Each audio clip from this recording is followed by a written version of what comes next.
ఇది ministry of statistics and programme ఇంప్లిమెంటేషన్ది.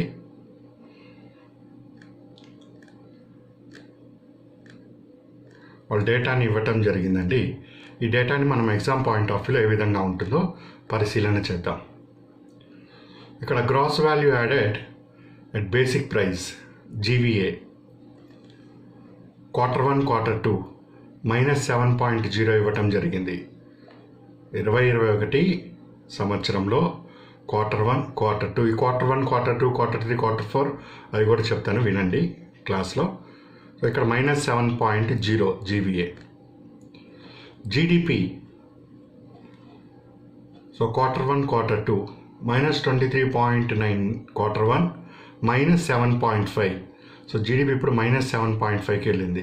So ఇక్కడ ఒక డౌట్ రావాలి అభ్యర్థులకి.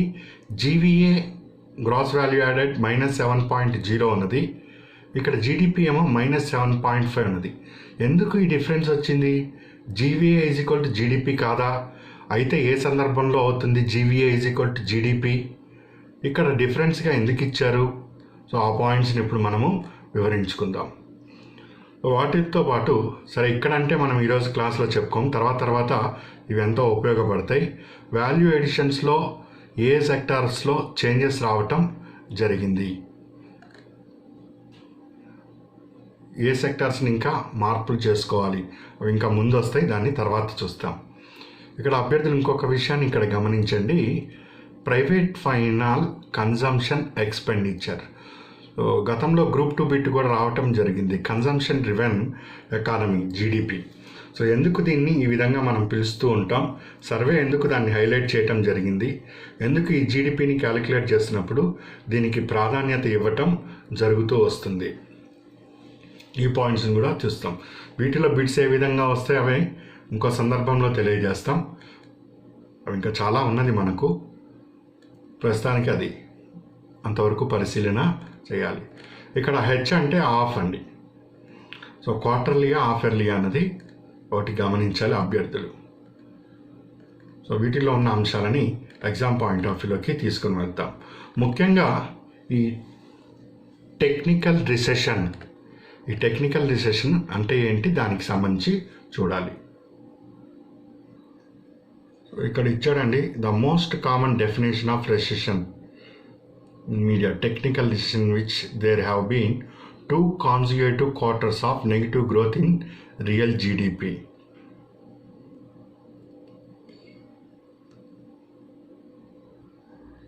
India enters technical recession.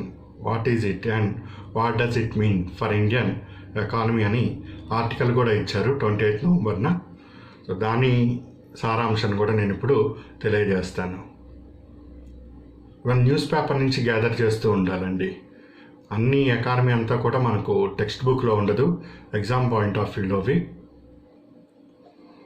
So November 2020కి సంబంధించి కరెంట్ అఫైర్స్ మ్యాగజైన్ అప్లోడ్ చేయడం జరిగింది. యూజర్ నేమ్ పాస్వర్డ్ తోటి డౌన్లోడ్ చేసుకోవచ్చు మీరు.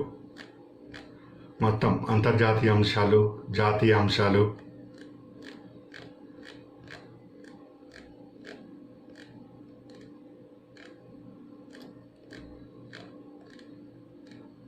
ఆర్థిక అంశాలు,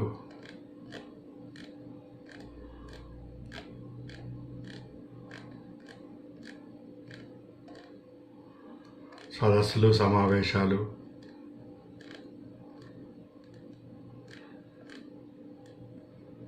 ప్రాంతీయ అంశాలు, ఏపీ తెలంగాణ ఇద్దరికి ఉపయోగపడే విధంగా, సైన్స్ అండ్ టెక్నాలజీ,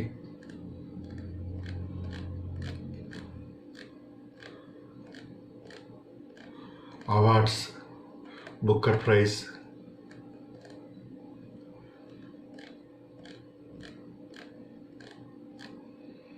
వ్యక్తులు, నియామకాలు,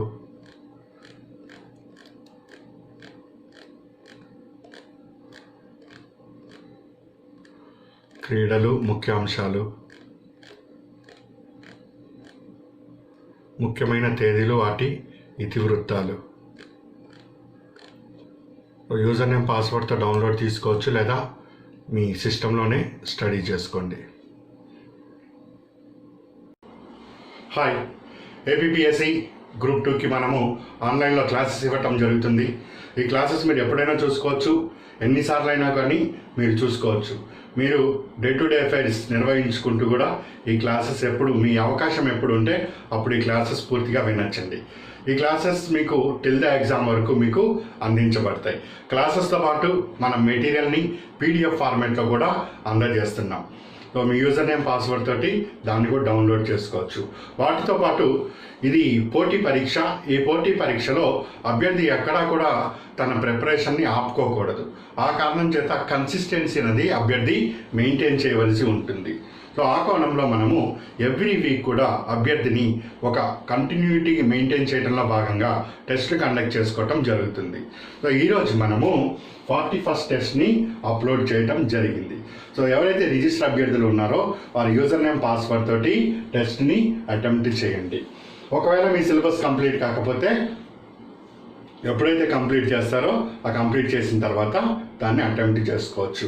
కొత్తగా జాయిన్ అయిన అభ్యర్థులకి వాళ్ళకి 1 to 40 టెస్ట్ కూడా అవైలబుల్లో ఉంటూ ఉంటాయి. వాటిని కూడా వాళ్ళు అటెంప్ట్ చేసుకోవచ్చు.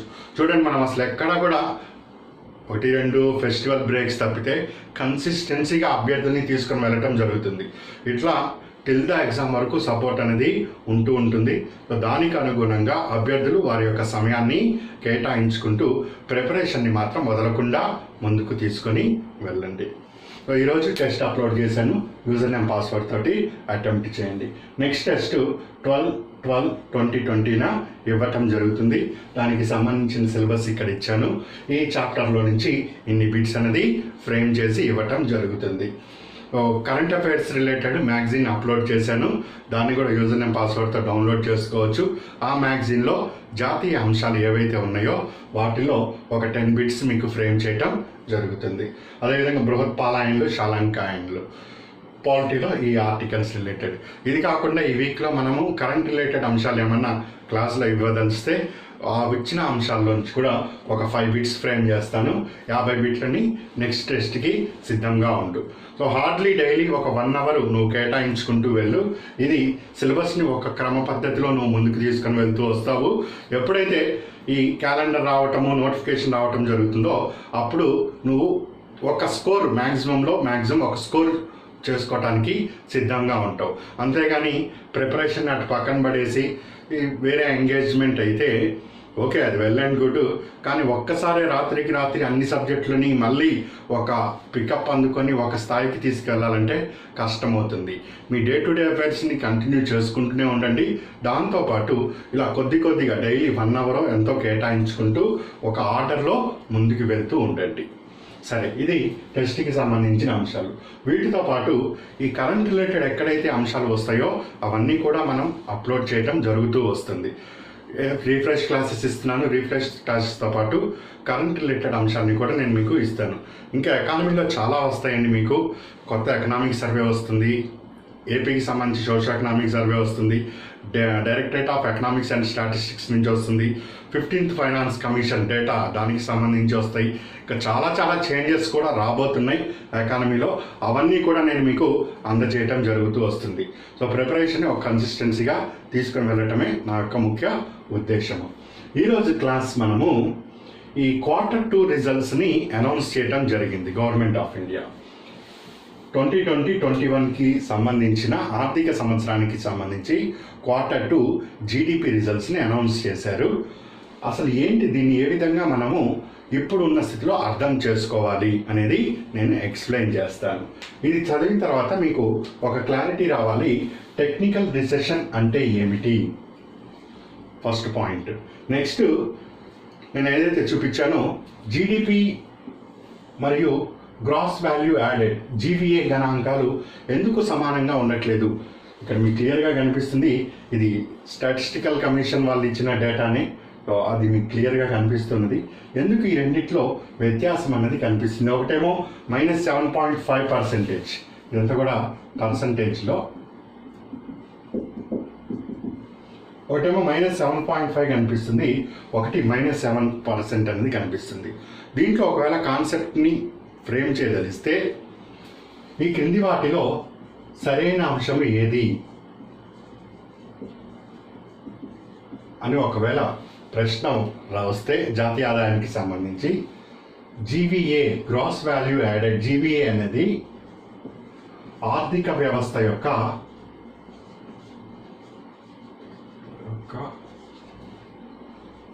పూర్తి ముఖ చిత్రం తెలుపును. సో ఈ స్టేట్మెంట్ కింది వాటిలో సరైనది ఏది, సరికాంది ఏది, అట్లా మనకు స్టేట్మెంట్స్ ఇస్తూ ఉంటారు. కింది వాటిని గుర్తించండి అంటూ ఇస్తాడు. ఈ జీవీ అనేది ఆర్థిక వ్యవస్థ యొక్క ముఖ చిత్రాన్ని పూర్తిగా తెలియజేస్తుంది అనేది కరెక్ట్ స్టేట్మెంటా కాదా? ఇట్లా కాన్సెప్ట్ ఓరియంటేషన్ బిట్లు మనకు వస్తూ ఉంటాయి. కాన్సెప్ట్ బేస్డ్ బిట్స్ అనేది మనకు వస్తూ ఉంటాయి. మనం చెప్పుకున్నాం, క్లాస్లో కూడా చెప్పుకోవటం జరిగింది. GDP is equal to GV అనేది చెప్పాము. అది ఏ సందర్భంలో అయింది అట్లా అన్నది కూడా మనం అర్థం చేసుకోవాలి.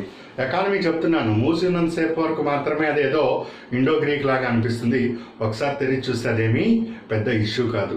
సో ఇట్లాంటి అంశాలని ఈరోజు మనము కొన్ని పరిశీలన చేసుకుందాం.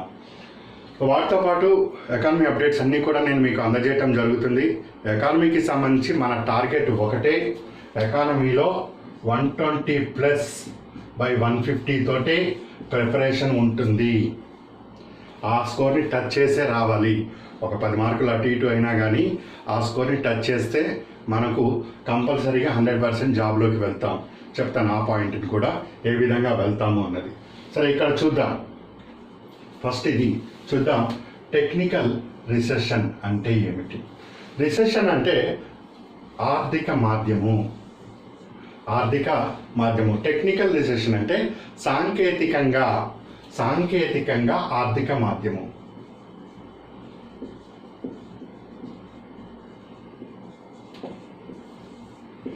ఈ ఆర్థిక మాధ్యమ రిసెషన్ అనే దానికి యూనివర్సల్గా విశ్వవ్యాప్తంగా ఎక్కడా కూడా ఒక సింగిల్ డెఫినేషన్ అంటే ఇవ్వలేదు ఎవరు కూడా. సో ఆ దేశాల యొక్క ఆర్థిక వ్యవస్థను బట్టి ఆ దేశాలు కన్సిడర్ చేసుకుంటూ ఉంటాయి. రిసెషన్ అంటే మన కామన్ లాంగ్వేజ్లో అర్థం చేసుకోవాలి అంటే జీడిపి అన్నది పెరుగుదల కాకుండా తరుగుదల చూపించటము, కాంట్రాస్ట్ అయిపోవటం. ప్రతి సంవత్సరం కూడా జీడిపి, పోయిన సంవత్సరం జీడిపి 100 రూపాయలు ఉంటే ఈ సంవత్సరము మన దగ్గర మొత్తం ఉత్పత్తి 104 రూపీస్ అయితే 4% జీడిపి పెరిగింది. జీడిపి గ్రోత్ రేట్ అని మనం అంటూ ఉంటాము, అవునా కాదండి? సో 4% జీడిపి పెరిగింది, 3% జీడిపి పెరిగింది అంటూ ఉంటాం. అలా కాకుండా పోయిన సంవత్సరం 100 రూపాయలు అయి ఉండి ఈ సంవత్సరము 96 రూపాయలే ఉత్పత్తి జరిగింది అనుకోండి. మార్కెట్ ధరల్లో హెచ్చిస్తే 96 రూపాయలే వచ్చింది. అప్పుడు ఏంటిది? -4%కి వెళ్ళింది. కంపేర్ టు 100 రూపీస్ చూస్తే 96 అనేది 4 రూపీస్ తక్కువ, 4% తగ్గింది. సో ఇట్లా జీడిపిలో తగ్గుదల ఏదైతే కనిపిస్తూ ఉంటుందో ఈ తగ్గుదలనే ఆర్థిక మాధ్యము అని పిలవటం జరుగుతూ వస్తుంది. సో ఈ తగ్గుదల అన్నది ఎందుకు ఏర్పడుతుంది? ప్రాథమిక రంగము, ద్వితీయ రంగము, తృతీయ రంగము సరిగా పనిచేయకపోవటం వలన, అవి తగినంత ఉత్పత్తి చేయలేకపోవటం వలన. ఎప్పుడైతే ఉత్పత్తి చేయలేకపోతున్నాయో ఆటోమేటిక్గా ప్రాథమిక రంగం, primary sector, secondary and tertiary సెక్టార్లో నిరుద్యోగం పెరిగిపోతుంది, పేదరికం పెరిగిపోతుంది, అభివృద్ధి సాధ్యపడదు. సో ఇట్లా చాలా ఇంపాక్ట్ అనేది చూపిస్తూ వస్తుంది నెగిటివ్లోకి వెళ్తున్నప్పుడు. సో ఆ కారణంగా ఒక్కొక్క దేశము ఒక్కొక్క ఇండికేటర్ని తీసుకుంటూ ఉంటుంది. ఉదాహరణ అమెరికా తీసుకుందాం. అమెరికాలో రిసెషన్ అంటే వాళ్ళ దగ్గర నిరుద్యోగము రేటు పెరుగుతూ ఉంటుంది. పోయినసారి 10% ఉంది నిరుద్యోగము, ఈసారి 10 నుంచి 20%, 20 మందికి అన్ఎంప్లాయ్మెంట్ ఉన్నదనుకోండి, వాళ్ళు దీన్ని ఎకనామిక్ రిసెషన్గా కన్సిడర్ చేస్తారు. ఇంకో దేశం ఉన్నది, వాళ్ళు పేదరికం సూచిని తీసుకొని వాళ్ళు కన్సిడర్ చేస్తారు.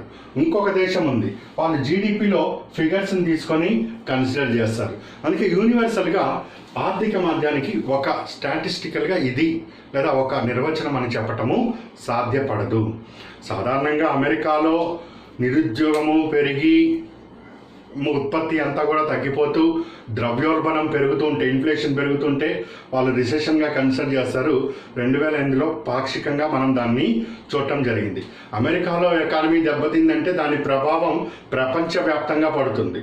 అందుచేత మిగిలిన ఆర్థిక వ్యవస్థలు కూడా ఆటోమేటిక్గా పడిపోతూ ఉంటాయి. ఇది ఆర్థిక మాధ్యమం యొక్క స్థితి. కాకపోతే ఇక్కడ మనం దీన్ని టెక్నికల్ అని ఉపయోగించడానికి కారణం ఏమిటి అంటే, మన దేశంలో కూడా జీడిపి అనేది పడిపోతూ వస్తుంది. మరి దీనిని నిజంగా ఆర్థిక మాధ్యమం అంటామా, రిసెషన్ అని పిలుస్తామా? పిలవటానికి వీల్లేదు. ఎందుకు వీల్లేదు? టెక్నికల్గా అది రిసెషన్ తప్పితే, జాగ్రత్తగా విను పాయింట్, టెక్నికల్గా రిసెషన్ తప్పితే వాస్తవంగా రిసెషన్ కాదు. ఇదేంటండి టెక్నికల్గా రిసెషన్ అంటావు, వాస్తవంగా కాదు అంటావు? కారణం ఉంది. నీకు నిజంగా ఆర్థిక వ్యవస్థ అసమర్థత అయిపోయి దానంతటికి అది కుప్పకూలిపోతూ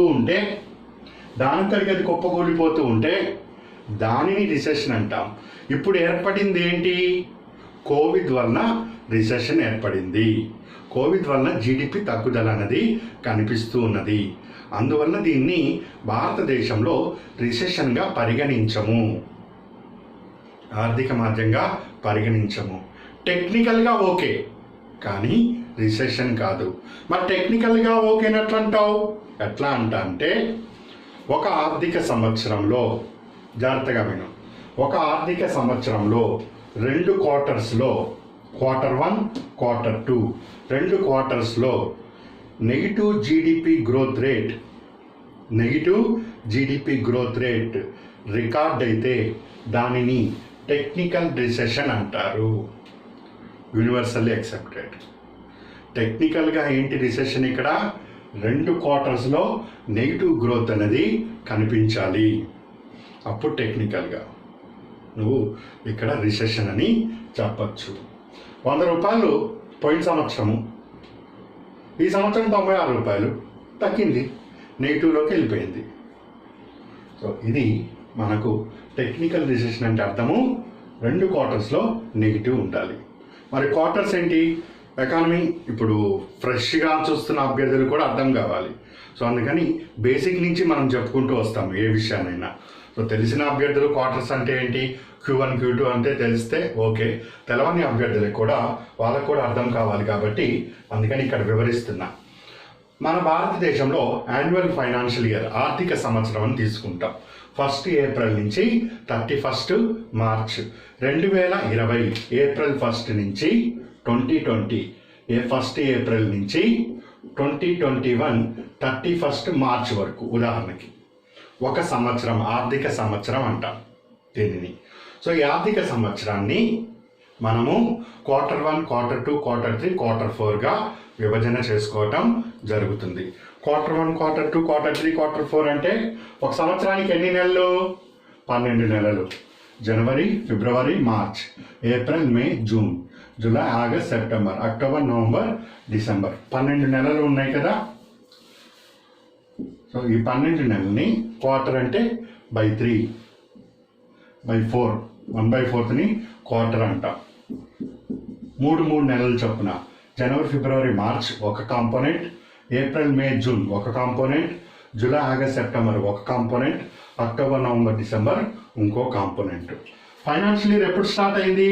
1 ఏప్రిల్ నుంచి స్టార్ట్ అయింది. అందుకని ఏప్రిల్ నుంచి 3 నెలలు, ఏప్రిల్, మే, జూన్ని Q1, Q1 అని పిలవటం జరుగుతుంది. ఎందుకు ఏప్రిల్ నుంచి తీసుకున్నావు? ఫైనాన్షియల్ ఇయర్ 1 ఏప్రిల్ కాబట్టి. Q1 అంటే క్వార్టర్, 1/4లో మొత్తం 12 నెలలు, 1/4 అంటే 3 నెలలు ఒక క్వార్టర్ అవుతుంది. April, May, June Q1, June తర్వాత July, August, September Q2, September తర్వాత October, November, December Q3, December తర్వాత జనవరి, ఫిబ్రవరి, March Q4. So Q1, Q2, Q3, Q4. మన ఆర్థిక సంవత్సరంలో 4 Q4s ఉంటాయి. సో ఈ 4 Q4స్లో కూడా వాళ్ళ జీడిపిని ఎస్టిమేట్ చేయటం జరుగుతుంది. ఫైనల్గా వేసి ఇక్కడ మీకు సర్వే అనేది వస్తుంది. మళ్ళీ మనం ఆ సర్వే ఇవన్నీ కూడా దీన్ని ఆ టైంలో ఎందుకు తీసుకున్నాం, అడ్వాన్స్డ్ ఎస్టిమేట్స్ వివిధ అంశాలు ఉంటాయి, అదే ఆ సందర్భంలో తెలియజేస్తా. ఇక నువ్వు just Q1, Q2, Q3, Q4 అంటే అర్థం చేసుకో. ఇప్పుడు ఈ స్టాటిస్టిక్స్ని గమనించు. ఇది గత సంవత్సరం 2019-20, ఇది 2020-21 సంవత్సరానికి ఆర్థిక సంవత్సరం. అప్పుడు Q1, Q2, ఇప్పుడు Q1, Q2. అప్పుడు Q1 5.2 ఉంది, Q2 4.4 ఉంది, వదిలేసాయి. ఇప్పుడు 2020 ఏప్రిల్, మే, జూన్ Q1లో -23%, 23.9 అంటే దాదాపు నువ్వు 24% అనుకోవచ్చు. అంటే దాదాపు 1/4, 100లో 24 అంటే ఎంత, దాదాపు 25% కదండి. సో 1/4 జీడిపి తగ్గిపోయింది అక్కడ, 1/4 జీడిపి తగ్గిపోయింది. సో Q1 గత సంవత్సరము 100 రూపాయలు వస్తే ఈ సంవత్సరం ఎంత వచ్చినట్టు, 75 రూపాయలే వచ్చినట్టు. సో 25 రూపాయలు తగ్గిపోయిందని అక్కడ చాలా స్పష్టంగా తెలుస్తుంది. సో నెగిటివ్ రిజిస్టర్ అయింది, మైనస్ అంటే నెగిటివ్ అని అర్థం. జీడిపి 100 నుంచి 75కి పెరిగింది. ఏం కావాలి, 100 నుంచి 105కో 110కో పెరగాలి, అంతేగాని తగ్గకూడదు. కానీ కర్మ తగ్గింది ఇక్కడ. సరే, COVID-19 దాని ఇంపాక్ట్ ఎక్సెట్రా.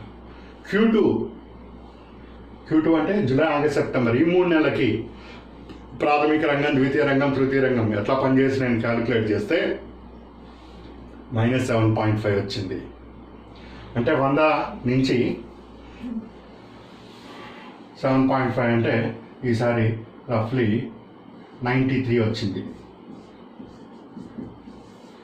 గత Q1తో పోలిస్తే Q2 బెటర్ రిజల్ట్స్ వస్తున్నాయి. అంటే చిన్నగా కోవిడ్ ఇంపాక్ట్ నుంచి మనం బయటపడుతున్నాం, ఆర్థిక వ్యవస్థ తిరిగి పట్టాలెక్కుతుంది. అందుకని భారతదేశంలో ఆర్థిక మాధ్యం వస్తుంది అని భయపడక్కర్లేదు. -25 నుంచి రఫ్లీ -7.5కి వచ్చామంటే పర్వాలేదు ఇక్కడ, అంతే తప్పితే ఇంకా మనం రికవర్ అవ్వాల్సింది చాలా ఉన్నదని తెలుస్తుంది. సో ఇదండి రెండు. Q2 ఏంటి, జూలై, ఆగస్ట్, సెప్టెంబర్కి సంబంధించి డేటా ఇచ్చారు -7.5 అని. సో 2 క్వార్టర్స్లో Q1, Q2లో నెగిటివ్ గ్రోత్ చూపించింది కాబట్టి దీనిని ఏమంటావు, టెక్నికల్ రిసెషన్ అని పిలుస్తావు.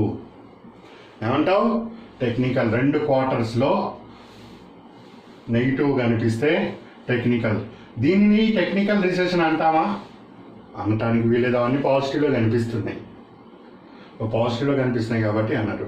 నెగిటివ్లో కనిపిస్తుంది మాత్రమే అంటాము. సో ఇది ఫస్ట్ పాయింట్ అర్థం చేసుకో. ఇలా అండి, ఎకానమీ అన్నది కొన్ని ఇవి ఏ టెక్స్ట్ బుక్స్లో ఉండవు. మీరు సొంతంగా ఇలా వాటి నుంచి స్టడీ చేస్తూ అదంతా రావాల్సిందే తప్పితే నీకు కరెక్ట్గా ఇది అంటూ ఎక్కడ ఫామ్ కాదు. సో అలాంటివన్నీ కూడా నేను మీకు అందిస్తున్నాను. ఒకటి, ఓన్లీ సిలబస్ ఇంతే, నా పరిధి ఇంతే అని ఉన్న వాళ్ళకి ఇక్కడ నేను చెప్తున్న స్కోర్ సాధ్యపడదు. కొన్ని సిలబస్ పరిధిలో నుంచి ఇట్లా విస్తరిస్తూ కూడా ఉంటాయి. సో అలాంటి సమయంలో ఈ అంశాలు ఎన్నో ఉపయోగపడుతూ ఉంటాయి. టెక్నికల్ రిసెషన్కి సంబంధించి కింది వాటిలో సరైన అంశం ఏది, సరికాని అంశం ఏది అన్నట్టుగా క్వశ్చన్ ఫ్రేమ్ అవ్వచ్చు. ఇట్లా మీరు కన్సిస్టెన్సీ ప్రిపరేషన్ అనేది సాగుతూ రావాలి. ఎగ్జామ్ టైంకి ఏది ఇంపార్టెంటో ఏది అన్ఇంపార్టెంటో అప్పుడు తెలుసుకుంటారు. ఇప్పుడు మాత్రం ఇది చాలా highly important. So government of India వాళ్ళ యొక్క పూర్తి పాలసీస్ని, మొబిలైజేషన్ ఆఫ్ రిసోర్స్ని దీన్ని దృష్టిలో పెట్టుకునే చేస్తూ ఉంటుంది. ఆబ్వియస్లీ ట్రెండ్ మారుతున్నప్పుడు దానికి అనుగుణంగా ఉండటం చాలా ఉత్తమం. సో ఫస్ట్ పాయింట్ నాకు క్లియర్ అయింది, టెక్నికల్ రిసెషన్ అంటే ఏంటి, Q1, Q2, Q3 అంటే ఏంటి, యాన్యువల్ ఫైనాన్షియల్ ఇయర్ అంటే ఏంటి, మన దగ్గర ఏ విధంగా ఉంది. ఆల్మోస్ట్ ఇప్పుడు వరల్డ్లో అన్నీ కూడా టెక్నికల్ రిసెషన్లోనే ఉన్నాయి. ఒక్క చైనా తప్పితే, ఒక్క చైనా వాడు మాత్రం మంచి పాజిటివ్లో ఉన్నాడండి. వాడిది స్టడీ చేశాను ఎకనామిక్ దాంట్లో, +4.5లో ఉన్నారు. మన దగ్గర ఇక్కడ ఏప్రిల్ నుంచి స్టార్ట్ అవుతుంది. మిగిలిన చోట అంతా కూడా జనవరి నుంచే ఫైనాన్షియల్ ఇయర్. వాళ్ళు Q1, Q2, Q3, Q4 అంటూ వాళ్ళు లెక్కేసుకుంటారు, జనవరి టు డిసెంబర్. మన దగ్గర Q2 అయితే చైనా వాడి దగ్గర Q3 ఉంటుంది. Q3 రిజల్ట్స్ వాడు డిక్లేర్ చేస్తాడు.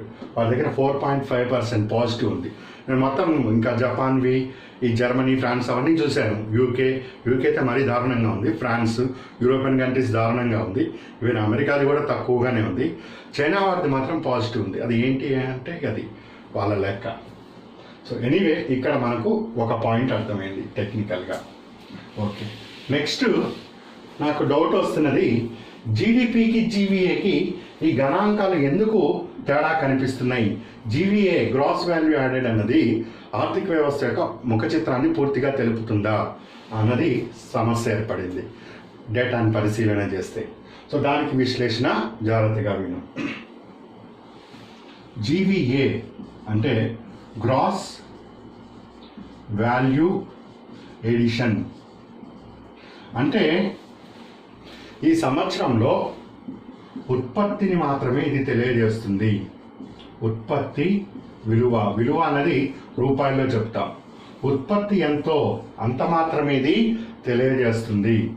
అంటే సప్లై సైడ్ నుంచి ఆర్థిక వ్యవస్థ స్థితిని, సప్లై సైడ్ నుంచి జాగ్రత్తగా విను, సప్లై సైడ్ నుంచి ఆర్థిక వ్యవస్థ యొక్క స్థితిని ఇది తెలియజేస్తుంది. సప్లై ఎంతైనా చెయ్యి 100 టన్నులు ఆహార ధాన్యాలు ఉత్పత్తి చేసావు, 150 టన్నులు చెయ్యి. ఇన్ని మ్యానుఫ్యాక్చరింగ్ చేసావు, ఇంకా ఎక్కువ చేయి. ఇంకో సర్వీస్ చేసావు, ఇంకా ఎక్కువ చేయి. కొనేటోడు ఉండాలి కదా. కొనేటోడు ఉంటేనే చేసే సప్లైకి అర్థం ఉంటుంది. సప్లై చేస్తూ పోతా అంటే ఆర్థిక వ్యవస్థ ముందుకు వెళ్ళదు. సో సప్లైకి తగ్గ డిమాండ్ కూడా ఉండాలి. సో ఆ డిమాండ్ ఎప్పుడు వస్తుంది? ఈ పెన్ను నాకు అవసరం ఉన్నది. సో ఇప్పుడు నేను ఈ పెన్నుని డిమాండ్ చేస్తా. నేను కోరగానే ఈ పెన్ను రాదు, డబ్బులు పెట్టి కొనాలి. సో కొనుగోలు శక్తి పెరుగుతుంటే, కొనుగోలు శక్తి పెరుగుతూ ఉంటే పర్చేసింగ్ పవర్ అంటాం. సో పర్చేసింగ్ పవర్ పెరుగుతూ ఉంటే డిమాండ్ పెరుగుతూ వస్తుంది. సో డిమాండ్ సైడ్ వైపు ఆర్థిక వ్యవస్థ ఏ విధంగా ఉందో తెలియజేస్తున్నది నీకు జీడిపి.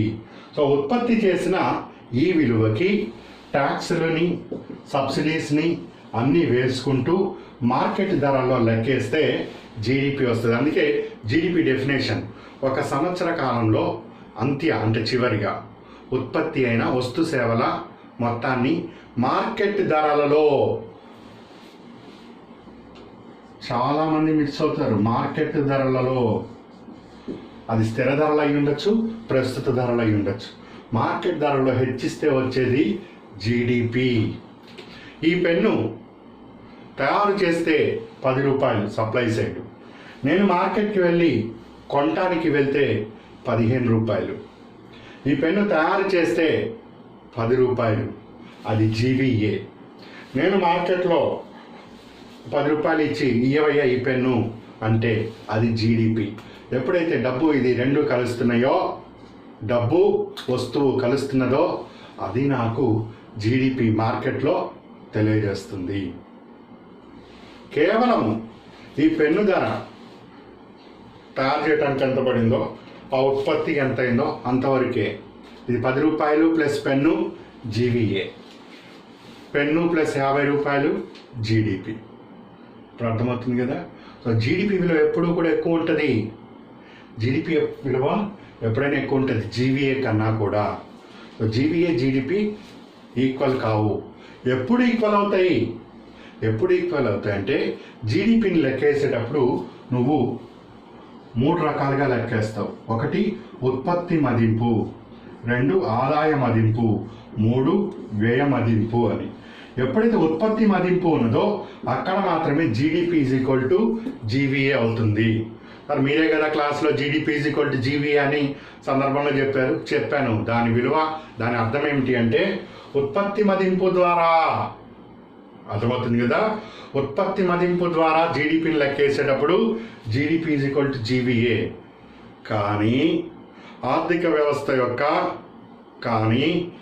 ఇదే ఎగ్జామ్లో అడుగుతున్నాడు, ఆర్థిక వ్యవస్థ యొక్క వాస్తవ స్థితి తెలవాలి అంటే ఏం తెలవాలి? కన్జంప్షన్ తెలవాలి. వినియోగము తెలవాలి. కన్జంప్షన్ అంటే తెలుగులో వినియోగం. వినియోగ శక్తి ఎట్లా ఉన్నది దాని ఆధారంగానే తెలుస్తుంది. సో వినియోగ శక్తి ఎక్కడ తెలుస్తుంది? జీడిపిను లెక్కేసేటప్పుడు ఉత్పత్తి మదింపులో తెలవదు, ఆదాయ మదింపులో సరిగ్గా తెలవదు, వ్యయ మదింపులో నీకు కరెక్ట్ పిక్చర్ అనేది తెలుస్తుంది. సో వ్యయము ఎంత ఖర్చు పెట్టారు అనే దాన్ని బట్టి ఇక్కడ వస్తుంది. సో వ్యయం అంటే ఇక్కడ కన్జంప్షన్. నువ్వు వ్యయం ఎప్పుడు చేస్తావు?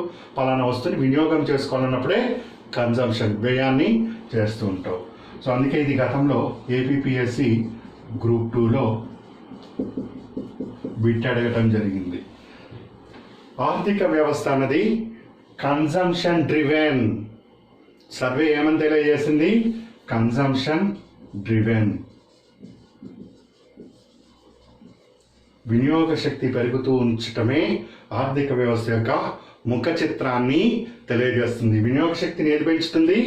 డిమాండ్ పెంచుతూ వస్తుంది. డిమాండ్ని తెలియజేస్తున్నది నీకు జీడిపి.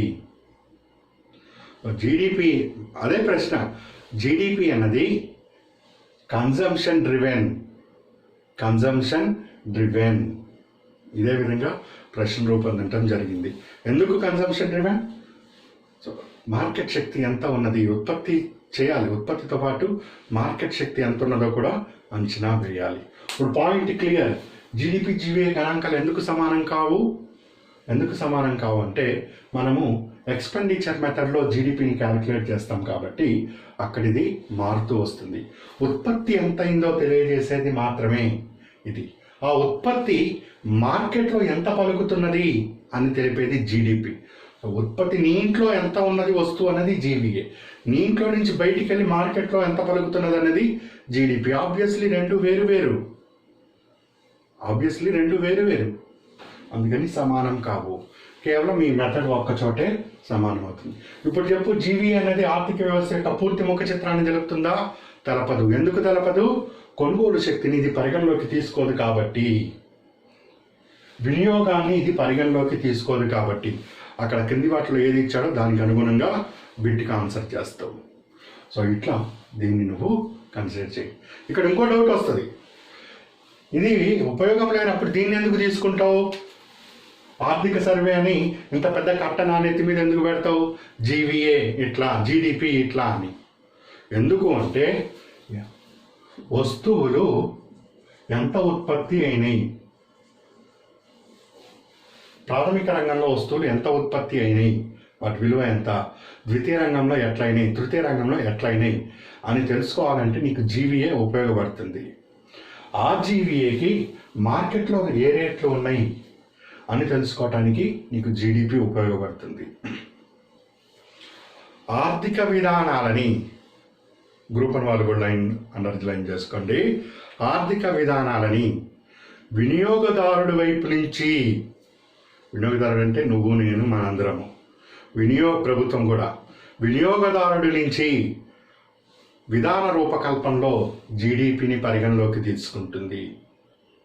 జీడిపిలో ప్రాథమిక రంగం ఎంత, ద్వితీయ రంగం ఎంత, తృతీయ రంగం ఎంత, ఇంకేం చేయాలి, మార్కెట్ని ఎట్లా విస్తరించాలి, ఏ దేశాలతో నేను ఆర్థిక సంబంధాలు పెట్టుకోవాలి, ఏ దేశాల నుంచి నేను ఎగుమతులు దిగుమతులు చేసుకోవాలి, వాటన్నిటికీ జీడిపి. భారతదేశంలో రైతుల స్థితిగతులు మార్చడానికి ఏ పంటలు వేస్తే బాగుంటాయి, ఇంకా వాటి ఉత్పత్తిని ఎట్లా పెంచాలి, ఖేత్ ఇంకోటేంటో పాలసీని రూపొందించాలి. అలాంటి సమయంలో ఇంకా పారిశ్రామిక రంగంలో కొత్త వస్తువులు ఏం తీసుకురావాలి, ఎట్లా చేయాలి, అప్పుడు జీవీఏ లెక్కల్ని తీసుకుంటుంది. ఉత్పత్తి మదింపు దగ్గర ఈ బెనిఫిట్ ఉంటుంది, వ్యయ మదింపు దగ్గర ఈ బెనిఫిట్ ఉంటుంది. సో ఆ బెనిఫిట్స్కి అనుగుణంగా తీసుకుంటాం మనము. సో ఇది ఈరోజు మనము ఇక్కడ మీకు వివరణ ఇవ్వటం జరిగింది. ఇట్లా చాలా అంశాలని మనం మీకు ఇంకా కమ్యూనికేట్ చేస్తూ ఉంటాను. సో ఒక్కొక్కటి ఇట్లా మీరు నేర్చుకుంటూ రండి. కొన్ని ఎకానమీ సిలబస్లో చెప్తున్నాను అంతవరకు మాత్రమే కాకుండా ఇట్లా విస్తరించి వస్తున్న కాన్సెప్ట్ని అర్థం చేసుకుంటే ఆ ఎకానమీ మనకి ఎక్కడా కూడా ఇబ్బంది ఉండదు. So factual information plus concept ఈ రెండు కలుసుకుంటూ చదవండి. సో రిపీటెడ్గా చదువుతూ ఉండండి, చాలా చక్కటి స్కోర్ అనేది వస్తుంది. ఇంకా కొత్త సర్వేలు వస్తాయి, కొత్త డేటా వస్తుంది, కొత్త పాలసీస్ వస్తాయి ఎకానమీ రిలేటెడ్, ఈ ఫారెన్ ట్రేడ్ పాలసీ కానీ ఇంకా అవన్నీ కూడా ఇక్కడ ఇంపార్టెంట్. ఏపీ ఎకానమీకి సంబంధించి ఇంపార్టెంట్. ఈ డేటానంతా, ఈ కాన్సెప్ట్లంతా క్లియర్ కట్గా ఉన్నామంటే స్కోర్ దానంతటికి అదే వచ్చి తీరుతుంది. సో గ్రూప్ 2కి డిసైడింగ్ ఫ్యాక్టర్ అవుతుంది ఇది ఎకానమీ. సో కాస్త జాగ్రత్తగా దీన్ని స్టడీ చేస్తూ రా.